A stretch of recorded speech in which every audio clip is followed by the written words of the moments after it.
There are corners of the internet that most people will never find, and the few who did find them never came back the same.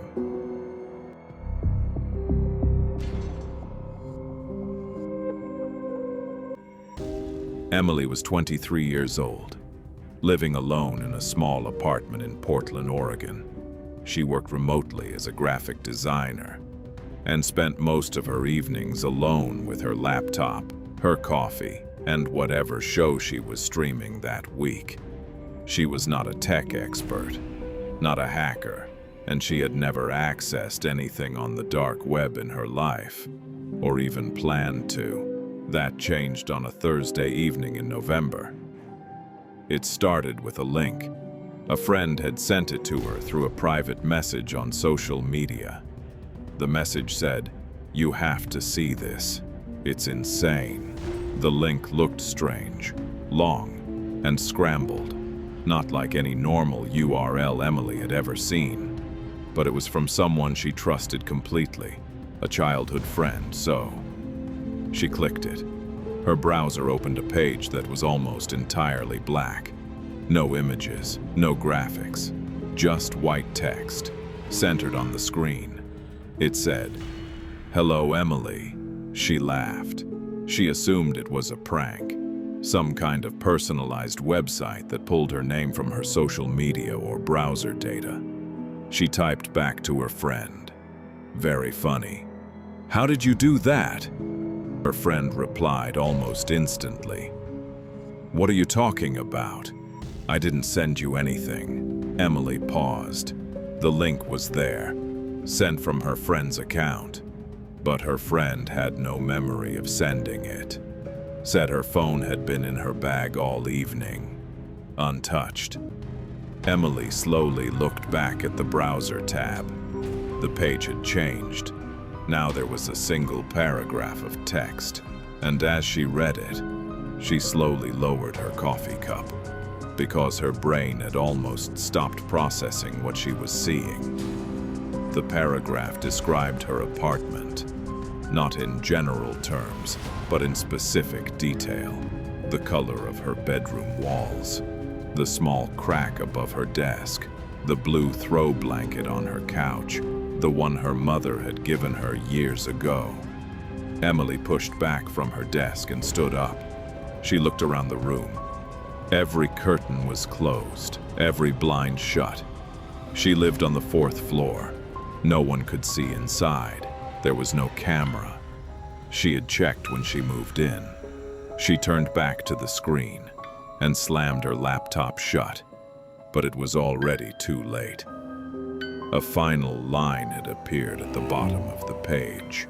It read, "We have been watching you for much longer than you know. Do not try to find this page again. You are not supposed to see this yet." That word stuck in her mind. Emily immediately called her friend back. Her friend was confused, then terrified. She checked her phone. No record of any sent message, no malware, no activity within an hour. The message itself disappeared from the chat entirely. Emily had taken a screenshot, but when she opened it later, the text inside was completely unreadable, blurred, corrupted, as if only the words had been damaged. She reported it to the police. They documented it, but there was nothing they could trace. A cybersecurity expert she hired found nothing either. No server, no cache, no footprint, nothing. The website existed for approximately 11 minutes. In those 11 minutes, it addressed Emily by name, described her apartment in exact detail, and left her with a warning she was never supposed to see. What that word yet meant, nobody knows. Emily moved out of that apartment 2 weeks later. She has never lived alone since. But here's the part she refuses to talk about. 3 nights after she moved out, she went back to that same apartment one last time, just to collect a few remaining things. The place was empty, silent, too silent. She was packing a box near her desk when she heard something behind her. A soft sound, like someone shifting their weight. Emily froze. She slowly turned around, but the room was empty. Still, she felt it. That feeling of not being alone. Then a voice came, quiet, almost whispering, her name. Emily. She turned so fast she almost dropped the box. Nothing. But as she reached the exit, she heard it again, right behind her, closer than before. Emily. She didn't wait this time. She ran, and she didn't stop until she was outside the building. Later, when she tried to convince herself it was just stress, just paranoia, she went back one last time. The place was still empty, but when she left, she noticed something that made her stomach drop. The curtains she had left wide open were now slowly closing from the inside. And there was no one left in that apartment to do it. Emily never returned again, and to this day, she still avoids looking at that building whenever she passes by.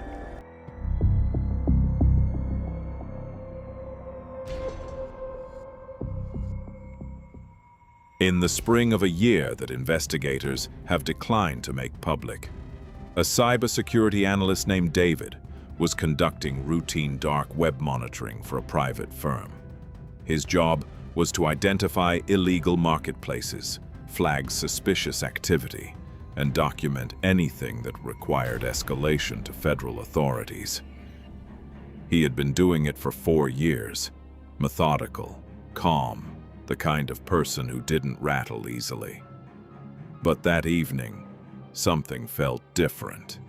At first, it was just another encrypted access trail, nothing unusual, until he noticed something strange. The gateway didn't behave like normal dark web nodes. It responded, almost like it was waiting. David paused. That alone should have been enough for him to stop, but he didn't. He documented everything carefully and entered. For the first few minutes, everything seemed normal, too normal. Then he noticed something that made him go still. The forum already knew he was there. A message appeared at the top of the page. Before he had even clicked anything, it simply said, "New visitor detected." David's heartbeat slowed, not from fear at first, but confusion. That was not how hidden forums worked. He tried to trace the source, but every tool he ran returned nothing. No origin, no footprint. Still, he stayed inside. 30 minutes. That's all it took for everything to change. The forum had thousands of users, active daily, with posts stretching back years. But every single post, every thread, every conversation was about one thing. Missing persons cases, not theories, not discussions. Data, precise, verified information about people who had disappeared, including details that were never released publicly. Exact last known locations, contradicting official reports. Descriptions of evidence that should not exist outside police files. And in some threads, photographs. David opened one, briefly, and immediately regretted it. He closed it within seconds, but his cursor was shaking. Something about the images felt wrong. Too real, too detailed, like they weren't just uploaded, but recorded. Then he saw it. A sub-forum pinned at the very top. Upcoming. He clicked it, and the room David was sitting in suddenly felt colder. Inside was a list. Names and dates. Future dates. David froze completely. His fingers stopped moving, because one of the names on the screen was someone from his own city. He leaned closer, trying to convince himself it was random. But then something even worse happened. The page refreshed on its own, and one more name appeared at the bottom of the list. His cursor moved slightly, just a millimeter, as if something was adjusting it for him. David pulled his hand away from the mouse. For a few seconds, nothing happened. Then his system notification blinked. Screen recording detected, but he wasn't recording anything. His breathing became shallow.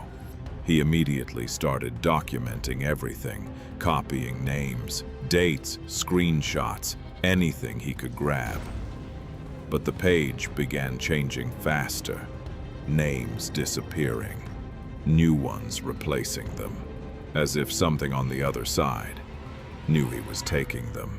Then, he was locked out, instantly. No warning, no error, just gone.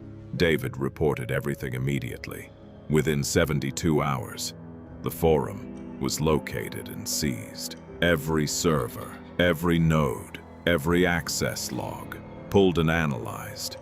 At first, authorities assumed it was fabricated data, until they cross-checked the names. 23 of the 40 names from the upcoming list matched missing persons reports filed after David had accessed the forum. 23 people who appeared on that list disappeared exactly after their assigned dates, but the remaining 17 names were still untouched. At least, not yet, and that word, yet, appeared in the official case file more than once. But the investigation didn't end there, because when analysts tried to recover the original server image, they found something else. A hidden log file, one line of text, added after the shutdown. It read, "You were not supposed to see upcoming," and below it, a second line appeared, hours later, even though the system was offline. "Now we are watching you too." The investigators shut down the file immediately. But David later admitted something he never wrote in his report. When he was alone that night, his monitoring system briefly reactivated itself. And on the screen, the upcoming list had opened again. But this time, there was only one name at the bottom, his, and a date beside it, still counting forward. The case remains open, but the forum was never truly gone.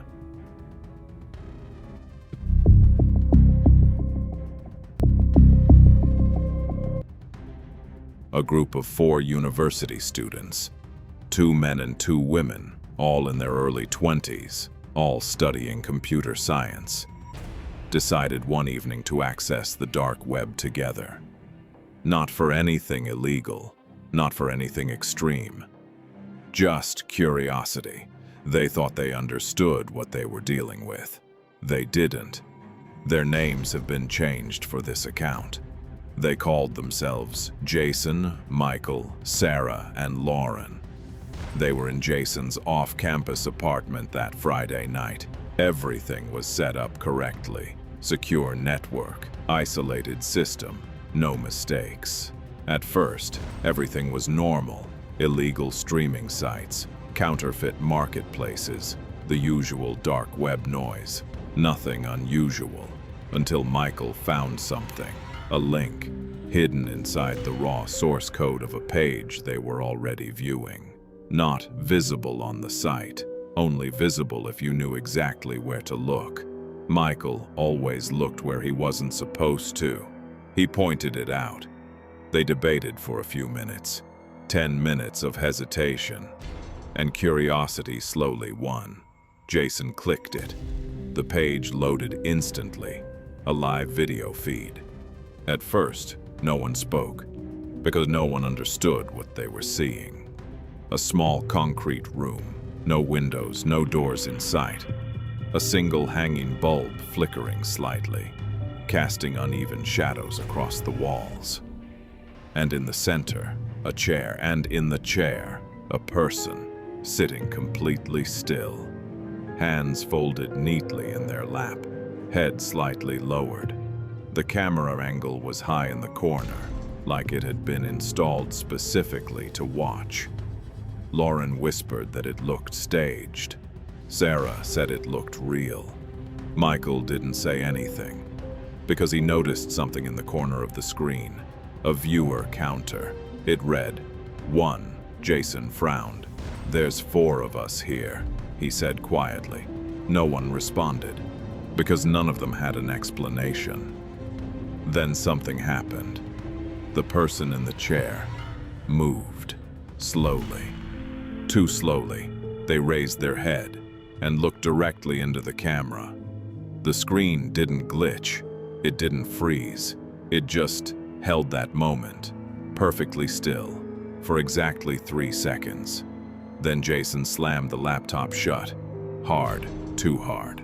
Silence filled the room immediately after. No one laughed it off. No one joked, because something about that look stayed with them. None of them could agree on what they saw, except for one thing, that expression. They all described it the same way later. Not fear, not anger, not confusion, but something worse, recognition. Like the person in that room had been expecting them, like they had been seen before. The laptop was handed over to cybersecurity investigators that same night. The link was traced. The feed was located. The IP address pointed to a warehouse on the outskirts of a mid-sized city in Eastern Europe. Authorities acted fast. A raid was conducted within 48 hours. And what they found made no sense. The room was real, concrete walls, single bulb, chair in the center, exactly like the feed. Even the camera mount was still in the corner, but the room was empty. No person, no equipment, no server, nothing, except the chair. It had deep impressions, like someone had been sitting there for a long time. And then, investigators noticed something on the wall behind it, written in this dark, not paint, not ink, something they could not immediately identify. 4 names: Jason, Michael, Sarah, Lauren. The exact names they had only chosen after the incident. Names that had never existed together online before that night. But they were already on the wall, before they were ever spoken. The case remained open, but nothing else was ever found, until 3 days after the raid. When one of the investigators reviewing the footage noticed something strange.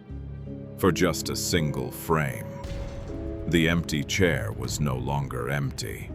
Someone was sitting in it again, and the camera angle had changed. Now it was pointed directly toward the exit, as if it was watching the investigators leave. After that, the entire recording corrupted. The file could not be recovered.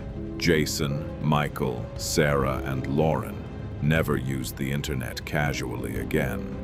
They don't talk about that night unless forced, and they refuse to sit in any room where they cannot see every corner. Because sometimes, late at night, when everything is silent, they still feel it. That presence, that same feeling from the feed, like something is still there, still watching, waiting for the next connection. And the question none of them will ever answer out loud is simple. If the room was empty, then who was watching the camera at the end?